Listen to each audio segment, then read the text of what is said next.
Дэлхийн монголчуудын MJL радио 88.3 долгион дээр сувгаад харуулан сонсож үзэж байгаа сонсогч үзэгчдийн энэ өглөөний мэндийг хүргэе.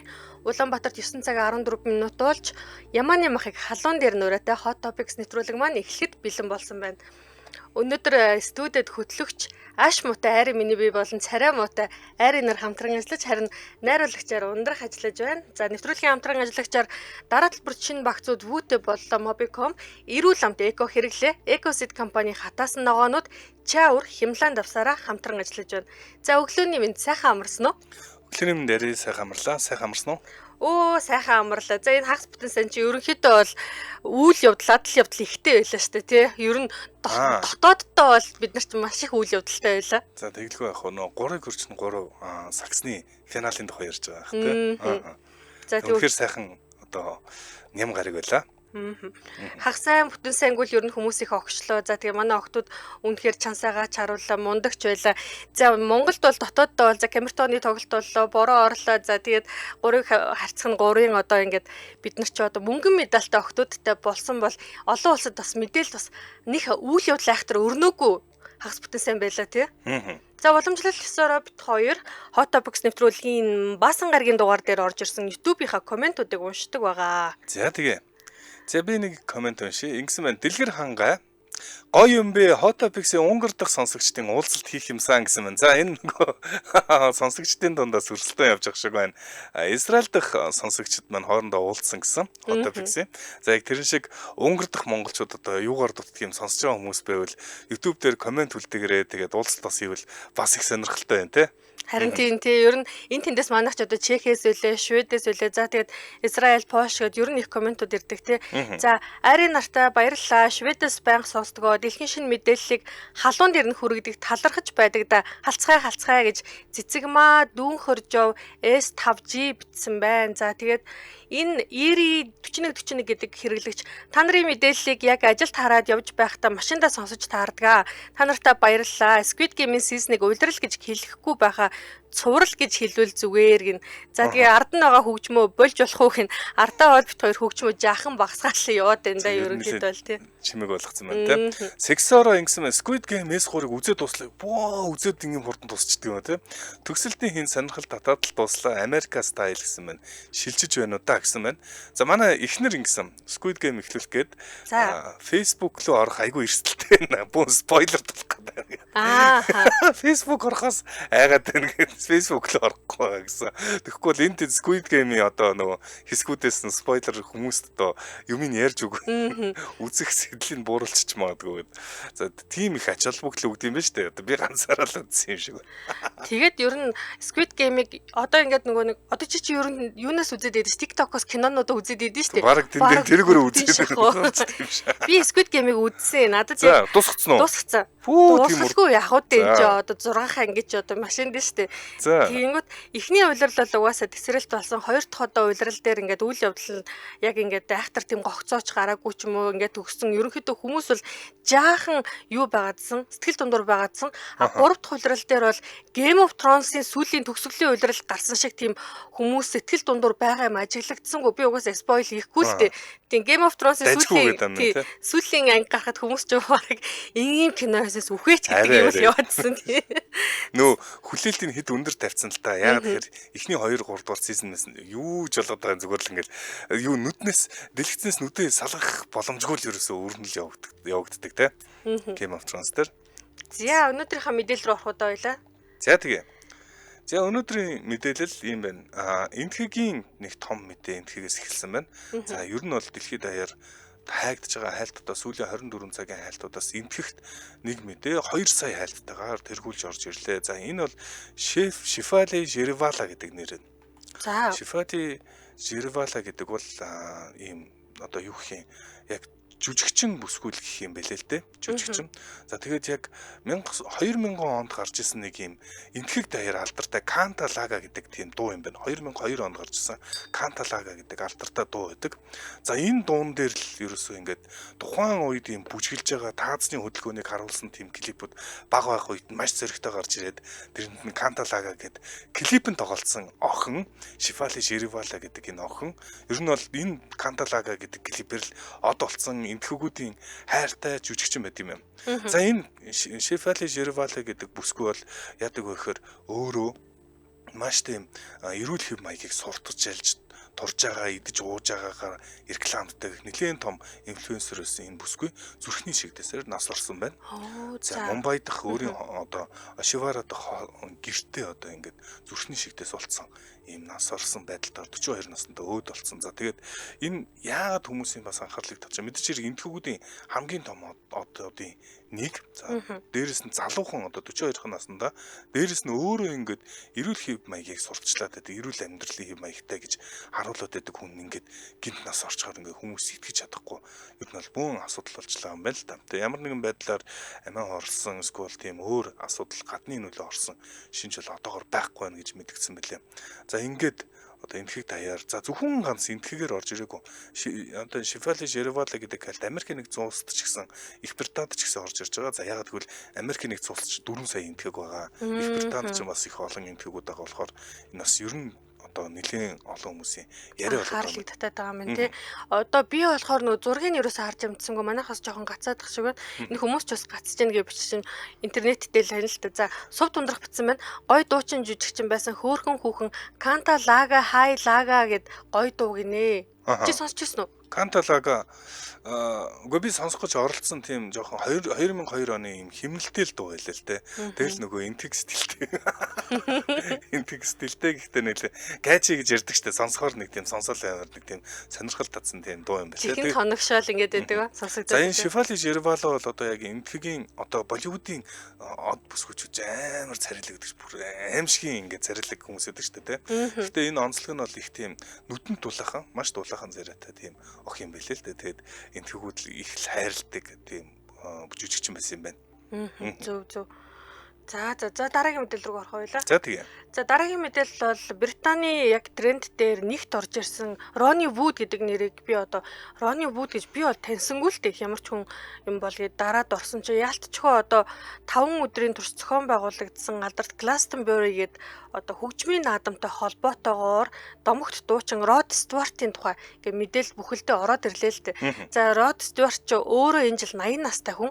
80 настай хүн бүхэл бүтэн 90 минутын турш тийм үү амьдаараа зогсолтгүйгээр ингээд тоглолно гэдэг бол ямар гайхамшиг вэ гээл тэгээд нөө хүмүүсийн ингээд юг сэтгэлийн хөдөлгөө за тэгээд Rod Stewart гол нь өөрөө яг хамтлагаа анх ингээд Faces гэдэг хамтлаг байгуулж байсан энэ хамтлагтаа цуг дуулж байсан Ronnie Wood гээд одоо хамтлагийнхаа ингээд гишүүнийг бас тайзан дээр гаргаж ирээд тий өөрөө ингээд хэдийгээр ингээд алдартай болоо явцсан боловч бас ингээд хамтдаа алдрын оргил руу мацаж явсан найзгаа гаргаж ирсэн гэдгээр ингээд Ronnie Wood гэдэг нэрээр тренд дээр нэгдүгээр 500 мянган айлтгаар орж ирсэн бол бас доогоороо угаасаа Rod Stewart-ийн тухай битүү байлээ. Rod Stewart-ийн нас хэдвэ, Rod Stewart-ийн нийт хөрөнгө хэдвэ гэх хэмжлэн ингээд тусдаа ороод ирсэн байсан. Би тэгээ бас яг эдрийг харчаад за Rod Stewart энэ жил бол 80 настай. За тэгээд нийт хөрөнгө нь бол би түрүүн Google-ээс сайж үзэхэд бол 300 сая Америк доллар гэж явт юм байна. За гэхдээ энэ үн чи одоо 1962 он гэдэг чи одоогоос 63 жилийн өмнө урлагт хөл тавьсан энэ тогоонд бол 60 чанагдсан хүн байгаа дээ шүү дээ. Тэгээд оны ихээр болохоор Америкт аялын тоглолтоо хийхээр ингээд зарлаад байх үеэр би энэ муудаад за ингээд аялын тоглолтуудад суцлаа тухайн үед за ингээд 80 нас давцсан энэ дуучин одоо домогт дуучныг бол би энэ муудчихжээ яана одоо ингээд баг сүүлийнх нь он жилүүд өнгөрж хэмчлэн ингээд хүмүүс бичээлээсэн юм байна л да. Тэгсэн чинь юу яриад байгаа юм бэ? Би харих хотод болоогүй цуцаг болоогүй гэд 90 минутын турш Glastonbury-гийн гол тайзан дээр ням гарагт бутаваад одоо болохоор ингээд яалчгүй трендийг тэргүүлээд BBC-гийн тэргүүн нүрэн дээр гараад ирсэн байна л да. За тэгээд энэ үеэрээ бас ингээд яаж зүгээр ах вэ ч одоо нөлөөлөхтэй домогт том дуучин бас энэ дайн дээр бас үг хэлээд авсан. Rod Stewart уу? Тий. За энэ бас ингээд бас нилээн бас ингээд хүмүүсийн анхааралд ингээд ороод байгаа юм. За дайн дээр ямар үг хэлсэн бэ гэхээр яг одоо за хүн болгоны ингээд анхаарал тийм үү? Юун дээр байна? Ойрхт орнын улс орнууд дээр төвлөрсөн байна. Энэ үед нь би Украины асуудлыг ярмаар байна. Украины асуудлыг ингээд олон хүмүүс анхаараасаа гэж би хүсэж байгаа болохоор Love Train гэдэг дуугаа би яг энэ асуудлыг ингээд хүмүүс анхаараасаа гэсэндээ зориулж одоо дуулаа гэд энэ дуугаа дуулсан. За энэ дуун дээр болохоор ингээд Африк, Хятад, Орос гэд энэ орнуудын нэр гардаг. Бүр техник дуу байлаа. Би түрүүн бүр хайгаад ингээд үгийг уншсан чинь энэ улс орнуудыг ингээд инх тайван байцгаая гэж уриалж байгаа нэлээд техник дуу юм байна л да. Тэгэхээр ерөөхдөө бол хин нэгнийх нь буруу гэсэнгүү, хин нэгний зөв гэсэнгүү гэхдээ инх тайван байцгаая гэдэг юм уриалах хийсэн юм байлаа. За энэ Glastonbury бол ерөөсөө яг Их Британд бол ерөөсөө бүтэн хагас сайн бүтэн сайнны турш бол ингээд ерөөсөө гол сэдэв болчдөг юм байлээ. Glastonbury бол Их Британд болдог хөгжмийн наадам. Гэхдээ дэлхийн хамгийн одоо нэр хүнд бүхийн хөгжмийн наадам гэж хэлж болно. За энийг одоо нийтдээ одоо Их Британд нь бол 210 мянган хүн үзэж байгаа юм байна энэ жил. За ноднон бол нийтдээ одоо энэ чинь зөвхөн ганц очиод үзэж зогсохгүй телевизээр бас үздэг. 2023 оны телевизийн үзэлтэн гэхэд зөвхөн Их Британд 22 сая. За ингээд яг одоо iPlayer, iSound-оор ингээд дамжиж стримингээр үздэг нь нийлээд тооцвол 50 сая буюу Их Британий хүн ам чинь одоо нэг 60 сая, 70 сая байдаг санаж байна. Тэгэхэд ерөөсөө Glastonbury буюу энэ сарын 6 сарын 25-наас 29-ний хооронд өнөөдөр өчигдөр дууссан юм байна. За ингээд дуусж байгаа энэ ерөөсөө бүхэл сэдв нь ерөөсөө Glastonbury манайхаар бол одоо яг наадмал юм да. Ер нь бол Британий ч одоо наадмын одоо дуу хуурын их орон гэж бас хэлж болно шүү дээ. Маш алдартай. За тэгээд маш том соёлын нэг хэсэг болдог. Glastonbury бол том наадам болдог. За энэнийхээ ойролцоол ерөөсөө бүх сэдвүүд нь яригддаг юм байна. Тэгэд энэ бүтэн сайнны яг tea time буюу нөгөө цайны завсралгын 12 цагийн эд үеийг айгүй чухал гэдэг. Энэ слот дээр нь бол Legends буюу домгууд гарч ирдэг дээр ганц л хүн гарч ирдэг. Энэ жилийнх бол Rod Stewart байсан юм байна. Тэгээд иймэрхүү одоо эртний домгууд чинь их өөр тийм одоо мартагдсан дурсамж гэх юм уу олон тийм мэдрэмжийг бэлгэлдэг юм байна л да. Би Playtime ороод Айсын салхи гэдэг хамтлагийн тоглолтыг сонсчихсон. Тэгээд тэр чинь бас нэлээд эртний хамтлаг юм шүү дээ. Би бэдэж мэдээгүй. Метал хамтлаг гэдэг хабар. Тэгээд гарч ирэл бүр алж байгаа юм чинь тэнд шиг ерөөсөө. Тэгээд яг ингээд үнэхээр яг тэр амь дамгууд нь гарч ирээ буцаад ингээд тоглохоор бас ингээд яалтчгүй шар ус босоод бүр үнэхээр огшоодгийн юм шиг үлээ. Тэр болоод ч тэр Rod Stewart бол 500 мянган хайлтрааны бүгд Rod Stewart-ийн сэдв бол ерөөсөө Их Британий л гол ярианы сэдв болчиход байгаа юм билээ те. Тэгээ одоо чи яг хэллээ шүү дээ. Домгууд гарч ирдэг энэ хэсэг дээр өмнө нь одоо жишээ нь маш ойрын үед хийх гарч ирсэн байхээр Австралийн алдар дуучин Kylie Minogue байна. За тэгээд country дууны хатахан Shania Twain, за алдарт Bee Gees-ийн Barry Gibb гэх мэтлэн ингээл яалчгүй ингээд бидний таньдаг хүмүүс гарч ирээд байдаг. А гисэн чинь Rod Stewart яагаад ингээд олны бүр ингээд огшуулаад байгаа юм бэ гэхээр нөгөө үзээ сууж байгаа хүмүүс чинь орчин үеийн ингээд те pop soil урлагаа мэдж байгаа шүү дээ. Хэмжлэг.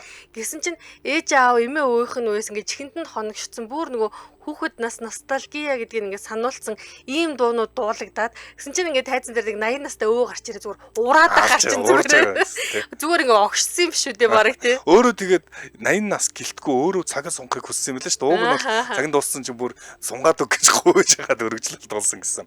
Үнэхээр бас нөгөө алтан дэвжээгээ сан гэж байдаг шиг тийм сансан юм шиг байлээ. За Glastonbury-тэй ойролцоо одоо энэ жилийн хамгийн гол бас ярианы сэдв бол яг л түрүүн Rod Stewart-ийн хэлж байгаа шиг ийм ус төрийн одоо дэвжээ болж хувираад байна л та.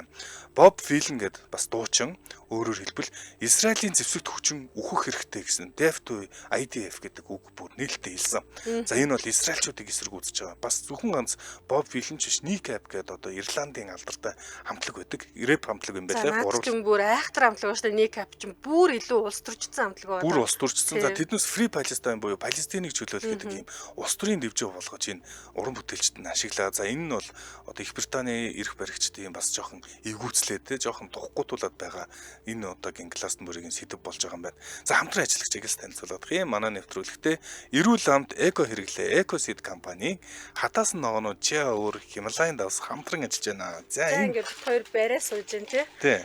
За би над дээр бол хатаас нь хүмүүс хатаас нь амтч хэмжээ хоёр нь.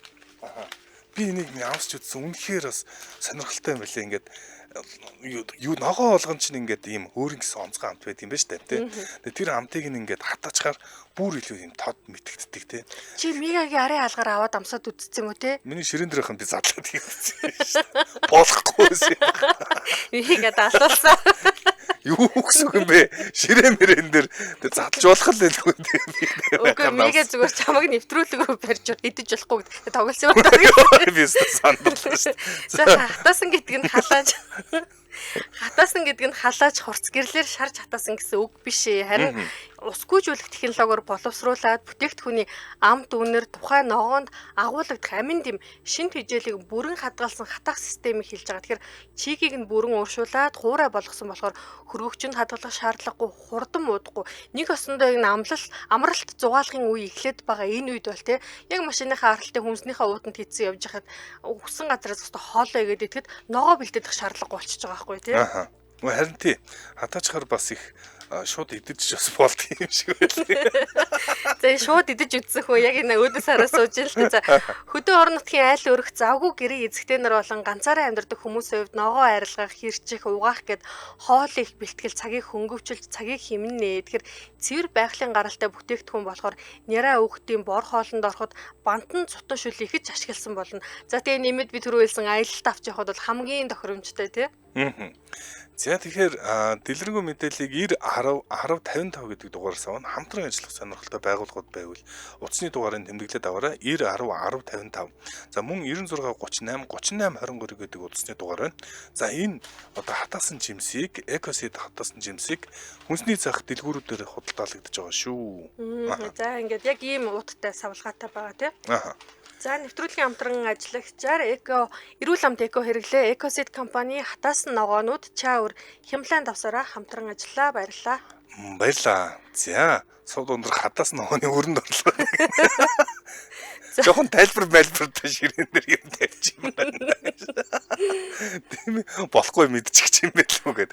Викториал коллеж Rod Stewart гоё гэсэн байна. Түрүүн Rad солон бичсэн байна. Алдартай дуу нь I am sailing юм байна штэ. За энэ тун алдартай дуу байдаг. Энийг нь үргэлж сонсдгоо гэж Rad солон бичсэн байна. Би бас яг энэ Раст Соломонгийн комментиг харчаа бодчихлоо. Би яг түрүү нэвтрүүлэгт орохын өмнө I am sailing-ийн сонсчод гарч ирсэн л дээ, орж ирсэн. Огшчод гарч ирсэн юм байна шүү дээ. Өөрийгөө огшоод бэлтчихэд орж ирсэн л дээ. Тэгээд I am sailing-ийн тухай сонсдог урлагаар угаас ярьж ирсэн. Тэгээд би сонсдог урлагаар ярьсны дараа ийм дуучин байд юм байна гэж манай би одоо шинэ мэдсэн бохгүй юу. За би одоо Hot Topics-д орж ирээл ганц хоёр хүн нэлээ шинэ хүмүүстэй танилцж байна. Rod Stewart гэж ичнээ сонсч байсан болохоос яг мэдэхгүй байсан. Өнөөдөр бас ийм 80 нас хүрч байгаа юм алдаг ах байд юм байна гэж мэдэж авлаа. Зүгээр юуг одоо Glastonbury Las Vegas-ийн нэг паб болгоцсон гэдэг ч хэлээ. Яг өөр юм шиг ингээд уурын цэцэн өдөртэй тийм. За Солонгосоор сонин гэвэл Psy тоглолт боллоо гэдэг төгөлдөр ütсэн байна. Гэхдээ Солонгосын трендер бол яасан ч Psy-ийн тоглолт бол ерөөсөө орж ирээгүй байсан. Тэр бол яг нөх хин гарч ирээд ах шиг байсан шүү дээ. Blackpink-ийн дуучин Psy хөдөлж гаргаж ирээд дуулаад Jenny нүү гэсэн үү энэ нэсэн байна. Тэр бас нэлээ сонирхолтой мөчнө ах шиг байсан тийм.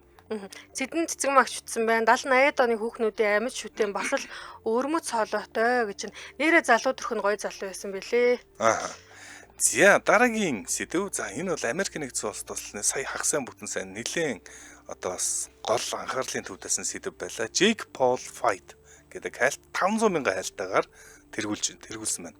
Америк нэгдсэн улс хагасаа бүтэн сайн. За Jake Paul-ыг мэдгүй хүн бол одоо гараг үлдээг баг. Jake Paul бол ууг нь бол ютубер. За манад одоо сая Speed гэдэг нэг ютубер ирсэн шүү дээ. Одоо цаг бол бүр үнэхээр их өөр болжээ. Ер нь бол өөр болж ютубер хүмүүс буцаад спортод үздэг, хүч үздэг тийм сонин үзэгдүүд гарч ирж байна. За хамгийн сүүл би санаж манад иржсэн Speed Америк нэгдсэн улсын хөл бөмбөгийн мэрэгжлийн Америк хөл бөмбөгчний тамирчинтай уралдаад хит удаа 3 удаа уралдаад бооцоотой видео үзүүлж штэ бооцоотой $25,000 бооцоотой уралдаад 4 удаа ялцсан. Зүгээр ютубер залуу штэ тий. Тэгээ ийм бас болж байгаа шиг нөгөө нэг одоо түүх бичиж байгаа хүн бол Jake Paul. За Jake Paul бол одоо бокс тоглоод байгаа. За бид нар хамгийн сүүлд нөгөө Mike Tyson-тай нэлээд нас гарсныхан дараа Mike Tyson-тай тоглолт хийсэн. Санаж Mike Tyson-тай одоо тоглолт хийсэн. Гэхдээ энэ удаа сая 28-нд Америк нэгдсэн улсад Калифорни мужийн Honda Center-т Jake Paul, Julio Cesar Chavez гэдэг энэ мэргэжлийн боксчид тулгалцсан байна. За Julio Cesar мэдээж хэрэг бас оргил үе өнгөрөөц болж 39 настай надад ч хэлсэн байна. Би ч бас буцхолоогүй. Харих болоогүй гэдэг. За тэгэхээр гэхдээ хүмүүс бол зарим мэргэжлийн хүмүүс бол одоо шинжээчд бол Julio Cesar бол одоо аль хэдийн насаа өнгөрөөцөн гэж ярьж байгаа боловч бас нэлийн чансаатай тоглогчийг Jake Paul буулгаж авсан байна. За ингээд Jake Paul-ийн нийт одоо ялалтын тоо 12 ялалттай нэг хожигдолтойгоор мэржлийн боксинг карьер нь үргэлжилж байна. За энэ одоо Хуулио Цесарыг буулгаж авснаар өмнө нь бол Майк Тайсонтой тоглосон нь бол настай хүнийг яллаа энэ төр гэсэн боловч Хуулио Цесар бол яалтчгүй легитимд буюу нэлээд тийм бас за энэ бол зүгээргүй юм байна гэдэг одоо ийм ойлголтыг өгöd байл та.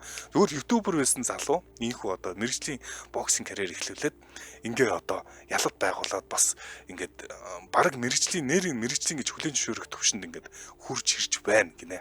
Джек Полыг би одоо ютубер гэдгийг би ютубыг л үзэж байгаагүй. Ютубер ингээд боксчин боллоо гэл. За тэгэл янз бүрийн нэг тийм одоо стант гэж яриад байдаг шүү дээ. Янз бүрийн бичлэгүүд хийгээл энэ минийгээр мэдээний сайтуудаар орж ирээд идэх нь уншдаг гэсэн. Тэгээ би боксчин боллоо гэдгийг уншаад бас л нэг ингээд нэг хандлт авах гэж байгаа нэг одоо оролдлого гэж би бүр анх бүр яг тэгж харж ирсэн санаж л та. Тэгсэн чинь одоо энэ ингээд за тэгээд би Тайсонтай хүртэл ингээд одоо зодтолтод нь хоёул ярьсан шүү дээ. Тайсныг тий чинь бүр өвгөн гэж доромжилж байгаа бол за одоо ингээд нөө Тайсон ялагдсан. Гэхдээ тухайн үед бол ингээд Тайсон ялагдсан гэдэг дээрээ биш шоу бизнесийн тохироо явж ин да гэж хоёлаа яг яриасан.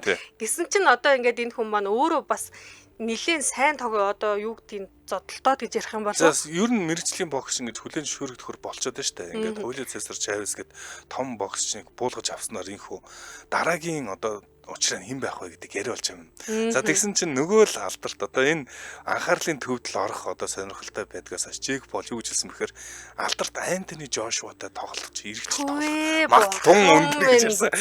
Энэ яг жинкнээс хэлсэн үгүй юу бас асуудал. Яг тэгэхээр за нэгдүгээр Антони Жошуа бол яг ориглоосоо бол жоохон буусан байгаа боловч Антони Жошуагийн жин бол шал өөр жин. Хүн жингийн амарч. Өндөр жингийн том биетэй хүн шүү дээ одоо. Аим шиг юм байна шүү дээ. За гэхдээ жин бол нэгдүгээр таарахгүй. Гэхдээ өөрөө одоо хэлэхэд бол би Антони Жошуатай ер нь тоглох магадaltaй ойрхон магадaltaй байгаа маа гэж бас Джек Пол ярьсан байл. Ингэж бас олонний анхаарлыг татаж хүмүүс их үзэх тусмаа л энэ олж байгаа орлого нь бол өсөж явдаг юм байна л та. За ингэж ютуберээр эхэлсэн залуу ютуберээр орлого олдог гэсэн бол 28 настай Джек Полын хүү одоо мэржлийн боксинг карьер нь бас үнэхээр яг албан ёсны болж эхэлж ийн гэж хэлж болно те. За төр завсарлаад хамтран дэмжин ажиллагчдад танилцуулаа тий. За дэмжин ажиллагчаар Хаан банк ажиллаж байна. Хаан банк он тусдал нэг өрөө байр, жилийн автомашин, аяллаа эрх, хадгаламжийн эрхтэй хамгийн том урамшууллын сантай тань талархын аянгаа зарлаад байна. Тэгэхээр нэгдүгээрт та хааны картаараа хааны постэр гүйлгээ хийх, төгрөгийн данснаас 6 сараас дээш хадгаламж нээх, сунгах, орлого нэмэх мөн хааны посороо орлого хүлээн авах тутамдаа тохирлын эрхтэй болно. Дэлгэрэнгүй мэдээллийг Хаан банкны Facebook хуудаснаас аваарай. Нэвтрүүлгэрийн хамтран ажиллагчаар Хаан банк хамтран баярлалаа. Энд туяа Жени Жисутага байна шүү гэнэ. Бас Жени Жисуг мэддэг гэхдээ Росенес юм байна. Зиначиста орцсон шүү. Намагс энэ ах ер нь Жени Жисутага л юм. Юу одоосаа Джек Пол дээр юу л та Антони Жошуа гэж хоёлаа ингээл айгу дуугаа авалцаал ярьлаа. Антони Жошуа бол Британий тамирчин. Ер нь бол нилээн ингээд карьер өндөртэй явсан том биетэй өндөр юм өнгөт арьстай бокстэй залуу. Өндөр залуу тэгээд өндөр болохоор ингээд гар нь амар урт ерөөсөн хүмүүс ойртож чаддгүй тийм. Одоо ток шоунд оролцоод ингээд сууж байгаа байхгүй юу? Хажуудлаар нь баахан Холливуудын ингээд одод суудсан. Тэгсэн чинь ингээд нэг дунд нь ингээд нэг тийм яг ингээд өөрөө сууж байгаа нэг тийм дунд нэг том сандал тавьсан юм шиг харагдаж байгаа байхгүй нэг тийм урт одоо хөл мүлтэй тий. За дараагийн мэдээлэл рүү орох. За дараагийн мэдээлэл Турк улсын Измир гэдэг хот одоо мужийн нэр болохоор ялчгүй хаасаагүй орж ирлээ л дээ. За Измир бол өөрөө муж гэж явдаг. За тэгээ мөн Измир мужийн төв нь Измир хот гээд эгийн тэнгисийн ирэг дээр байдаг одоо Туркийн 3 дахь том хот байдаг. Хүн амаараа шүү. За гэсэн чинь Измирт одоо ингээд ой хээрийн төмөр дэгдээд ялчгүй нөхцөл байдал хүндэрсэний улмаас ойролцоо хонгоцны буудлуудын үйл ажиллагааг зогсоогоод байна гэсэн мэдээлэл цацагдаад байгаа юм байна. За тэгэхээр мэдээж олон улсын нисэх онгоцны буудлын үйл ажиллагааг зогсооно гэдэг маань одоо дотооддоо болохоор за Sun Express, Pegasus Airlines, Turkish Airlines, Air Lingus гэх мэт одоо авиа компаниудын үйл ажиллагааг бол нөлөөлөд байна гэдэг ийм мэдээлэл цацагдж байна. Тэгэхээр 6 сарын 29 буюу Нямгаргийн байдлаар яг одоогоор Аднан Мендересийн нисэх онгоцны буудлыг бол зогсоосон гэдэг мэдээлэл цацагдж байна. За мэдээж бол бүс нутгийн одоо захирагчийн хуваар бол ой хэрийн төмөртэй бол тэмцэж байгаа. Гэхдээ яг энэ ойн төмөр болохоор ялтчгүй нөгөө агаарт ингээд утаа хаяад За нисэх онгоцны одоо нисэх аюулгүй байдлыг хангах нөхцөлийг бол нилээ одоо багасгаж байна гэдэг ийм мэдээлэл хийсэн байлээ. За нэмээд эн чинь бас нөгөө галт төмөр гарахын хажуугаар одоо цаг агаарын байдал бас хүнд хүчтэй салхитай байгаа. Ятгад нөгөө эргийн хот болохоор ялтчгүй бас далайн бас салхи ихтэй байна гэдэг ийм мэдээлэл ирсэн байлээ. Саяхан ч хоёлаа Туркт бас гал гарсан тухай ярьжсэн да тий оны их хэрэлдүүдээ тий. За дараагийн мэдээлэл Эл Чапо Гусман гэдэг хайлт 20,000 хайлтаар гарч ирлээ. За Эл Чапо, домогт Эл Чапогийн дугаараар одоо тухай нөгөө тал дээр бас нэлээд ярьжсэн санагдчихээн. За Эл Чапогийн домогт орголт чинь одоо бүр санаанд оронгүй оруулт хийжсэн.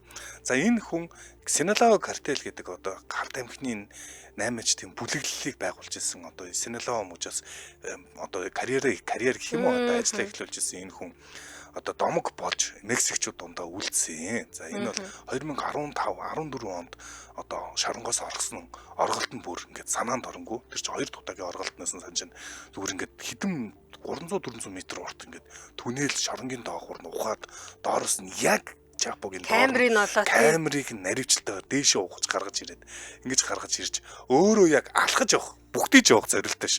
Алхаж явах зорилттой уртаар түнэл ухаад оргож исэн гэсэн энэ алтартын одоо картелийн эзний асуудал Америк нэгдсэн улс бас буцаад анхаарлын төвд орж ирсэн. За яагаад энэ анхаарлын төвд орж ирсэн бэ гэхээр саяхан Америк нэгдсэн улсын одоо юуны хууль зүйн яамл юм да манайхаар хууль зүйн яамнаас нэг нийтлэл гаргасан байна. Энэ дээр 2018 онтой холбоотой одоо холбооны мөрдөх товчооных нь мэдээлэл нийтлсэн байна л да. Хэрэг нийтлсэн байна. Яасан бэ гэхээр энэ одоо Мексикт одоо хүртэл Sinaloa картелийн үргэлжлэл одоо ямар хуу байдлаар ажилласан бэ? Яаж одоо өөрсдийнх нь хамтрагчдыг олсон бэ тухай маш сонин мэдээлэл гаргасан хүмүүсийн бүр анхаарлыг татаад байгаа юм. За Sinaloa картел одоо Эл Чапогийн үүсгэсэн Sinaloa картел одоо бол ер нь 3 том хэсэг болоод хуваагдсан байгаа юм билээ.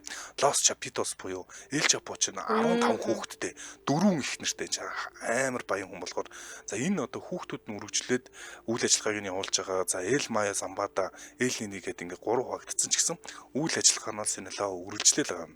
Sinaloa картел юугаар алдартай? Яагаад онцгой хүч авсан шалтгаан нь маш инновацлог буюу маш тийм техник технологиг бүрэн гүйцэд ашиглаж чаддгаар алдартай энэ картел л та. Яагаад тэгэхээр тэр чинь одоо юу ухран гэдэг чинь түнэл ухран гэдэг чинь ерөөсөө тийм амар ажил биш. Түнэл ухах чадвараараа бүр ингээд супер хөгжсөн. Хаасайгүй түнэл ухсан гэдэг юм алдартай. Sinaloa картел 2018 онд хийсэн одоо ажил нь хүмүүсийг бас цочрдуулаад байна.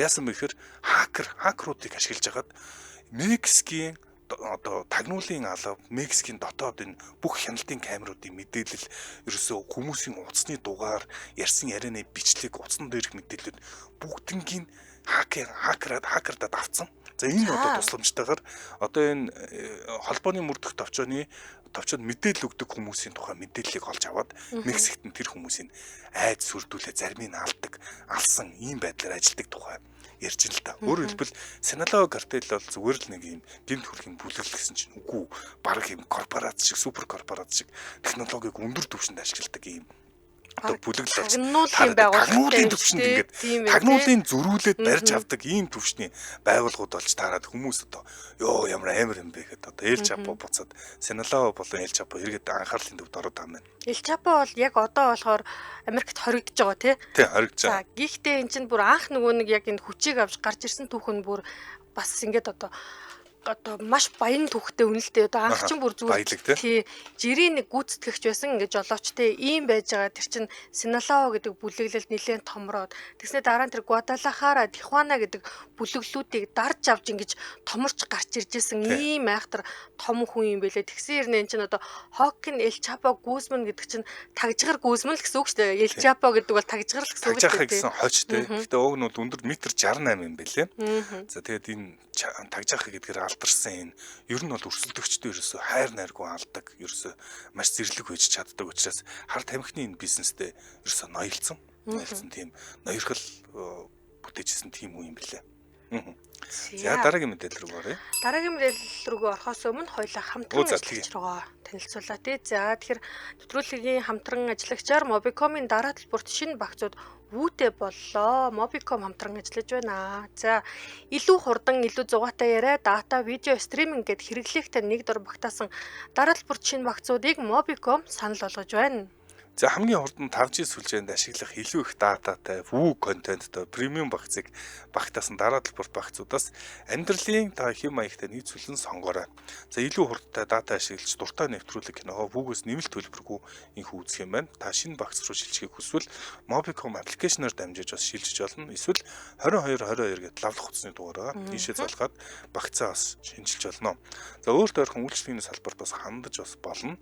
За тэгэхээр мөн дэлгэрэнгүй мэдээллийг Mobicom Цэгийн сайтаас аваарай. За 2 ГБ болон түүнээс дээш дата багц бүрт хамгийн хурдан 5G интернеттэй вүү үйлчлэгээний ирэх бас дагалдж байгаа. Тэгэхээр нэвтрүүлгийн хамтран ажиллагчаар Mobicom-ын дараалал бүрт шинэ багцууд вүүтэй боллоо. Mobicom хамтран ажиллаа. Баярлалаа. За баярлалаа.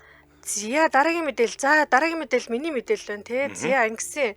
За Вьетнамд маш алдартай нэг хоолны влогер залуу байт юм байна. Энэ бүр ингээд Вьетнамда бүр үнэхээр алдартай залуу юм байна л да. За Вьетнам хүн байв нэг Зүүн Азийн улсаас улсын буруу хэлэдэг үү бурхан минь. За энэ залуу болохоор Quoc Phu гэж залуу энэ залуу Японд аялж яваад. За Японч ингээд нэг яг ингээд бид нар тек гэж ярьдаг шүү дээ. Тек гэдэг шиг ингээд суучаад, игнэж хүмүүс суучаад яг ингээд тогоо чинь нүдэн дээр нь хоолыг хийж өгөөд байдаг.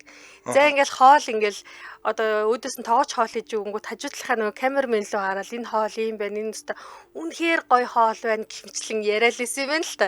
За ингээд яриад нөгөө залуу маань ингээд энэ ч одоо хоолны влогероор ингээд танигдсан хүн чинь хоолндоо хамаг анхаарал нь хандаал яриад лээсэн чинь энэ хүний арталт нь нэгэн алдартай хүн сууж ирсэн. Мөн Портман нь шүү дээ. А тэгээд Натали Портмантай хам суудснаа мэдгүй яриад яваад байна. Юу мэдгүй заяа бүр ингээд дуусныхаа дараа ч мэдээгүй. Тэгсэн чинь яг одоо энэ чинь нөгөө ч яста хоолсоо ийм ирчлээ. Ямар гоё амттай би энийг хардаа манайхаа ингээл яриад нөгөө камермен нь болохоор ингээл Натали Портман дээр нилээ ингээл зумлэл фокуслалаа гахгүй. Нөгөө муу влогерт маань мэдж байгаа юм аахгүй заяа. Зүгээр хоолоо яриастай. Хоолоо яриад эхлээл Натали Портман болохоор мэдээж ингээл цаанаас нь хараал те энэ чинь өөрийн бас бичээд байна уу мэн үү те магадгүй ингээд дүүрсгээд өөрийн бичээд байна уу гэсэн чинь өөртөө ямар нэгэн контакт үүсгэх нь бодхоо өөрлөө огт харахгүй байсараагаад ингээд бичлэгээ дуусгаад гараад явсан юм байна заа. А гисэн чинь бүр ингээд сүүл рүүгээ нөгөө бичлэг дээр эдит хийх гэж байгаад энэ залуу маань өөрөө ингээд хүү би зөө Холливуудын Аз зэрэглэлийн те төвшний ингээд жүжигчний хажуу суугаа хоол идсэн юм байна штэ. Гэхдээ энэ эмэгтэй ч бас ингээд алдартай фуд блогер хажуу суусан гэдгийг мэдж байгаа болоо гэдгээд бас нилээ хошигнсон байлээ. Бас бадрангуй шүү дээ. Харин тий. Тэгээд бас ингээд өөрөө бас ингээд гайхсан гэн яг залуугийн хувьд болохоор магадгүй ингээд бид нар ч бас ингээд тий одоо бид нар гэхээсээ илүү Америкчууд ч өөрсдөө яг Холливуудын жүжигчтэй гудамжинд харахаараа бас айхтар таньдгүй юм байна. Бүр ингээд папарацл дагаж яваагүй бол энэ ямар алдартай хүн юм бэ гэж анзаарахгүй зүгээр хажууд нь ч юм уу ингээд алхаад зүрхэд тэр баргийн таньдгүй. А яг ийм нөхцлөөр энэ залуу болохоор өөрөө бас таниагүй юм байна л да.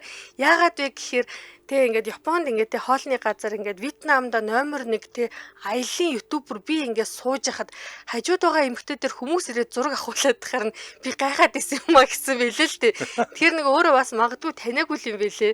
Тэг. Анзаарахгүй Монголд ч одоо маш том жүжигчид зүгээр чимээгүй ирээд явцгаач тийм байлаа штэ. Чимээгүй хэрээд вертолетоор ийшээ тийшээ явж байгаад тэгээд бас явсан тийм тохиолдол олон байдаг юм бэлээ. Олонний хил амаас хол те. Тийм штэ Моника Беллучи, Жулия Робертс, Эван Макгрегор өөр чин хийх юм байлаа та. Мэддэгдгүүд нь ах шүү те. Мэддэгдгүү бас ирж чадсан хүмүүсээс байдаг гэсэн.